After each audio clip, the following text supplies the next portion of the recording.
This is Wild Chronicles. I'm Boyd Matson.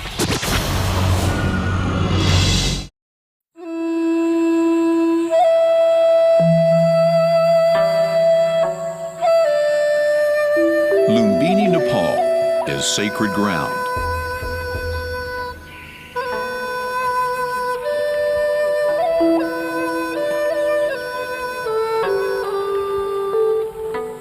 It was here that Maya Devi gave birth to the Buddha, Siddhartha Gautama, 2,500 years ago.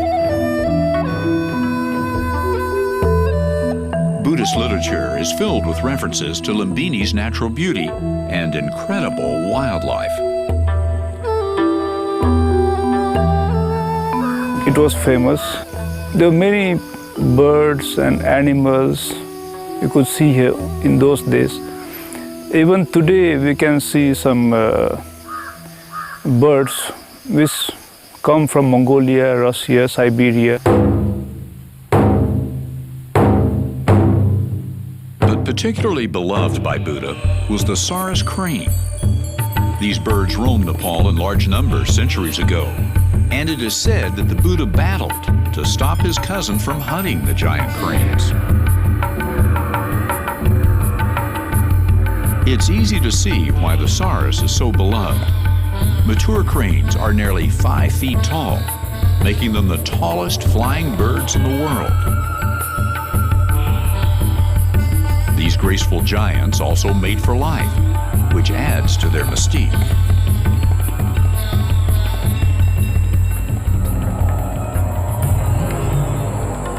But Buddha's beloved cranes have been hunted to the brink of extinction. Half a century ago, there were more than 20,000 Sarus cranes in Nepal. Today, estimates suggest there might be only 200 left. Rahindra Suwal, an independent conservationist who has been working with the cranes in Nepal since 1988, believes their relationship with Buddha could be the key to saving them. So Rahindra is in Lumbini, the birthplace of Buddha, preaching sermons with a dash of science. It's an innovative awareness campaign. Basically, Buddhism supports a lot of conservation philosophy or conservation messages, and we try to capitalize on this sort of message too, to promote crane conservation in Nepal. This area was once one of the largest marshy grasslands in Asia.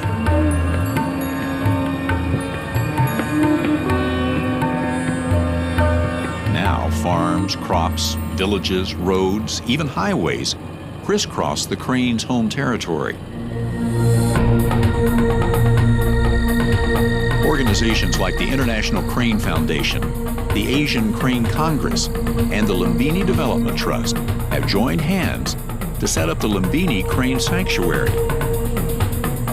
One of the biggest challenges they face is the fact that this is incredibly fertile ground.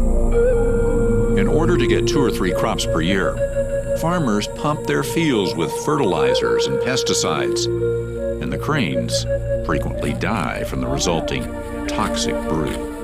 Cranes are dying because after eating this treated weeds, they lose their appetite, and they could stay in one place for a day or two and drop dead.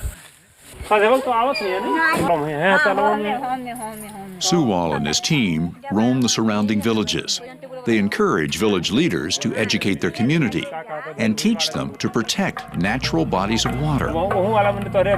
Small loans are given to develop fisheries and to create alternative water sources, like tanks for harvesting rain.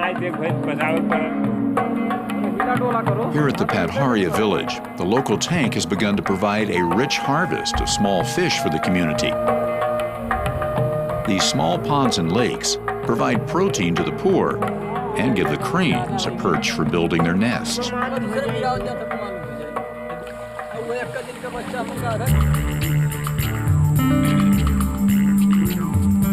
Since there are hardly any forest around, most nests are in the midst of the paddy fields.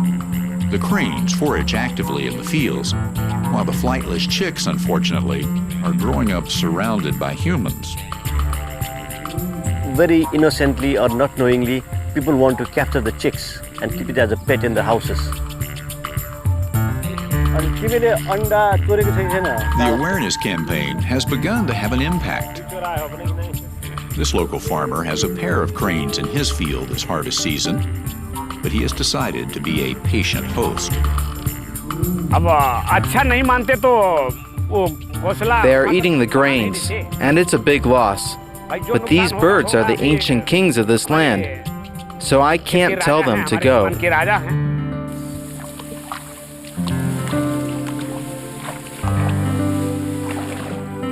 Rahindra is happy to count 3 new nests this season. It's a slow but definite sign of revival.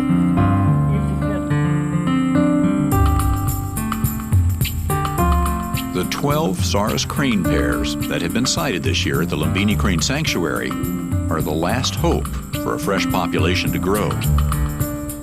Rahindra hopes that the kindness and compassion of the locals, qualities that the Buddha was once known for, will help the crane to survive and thrive in this sacred land.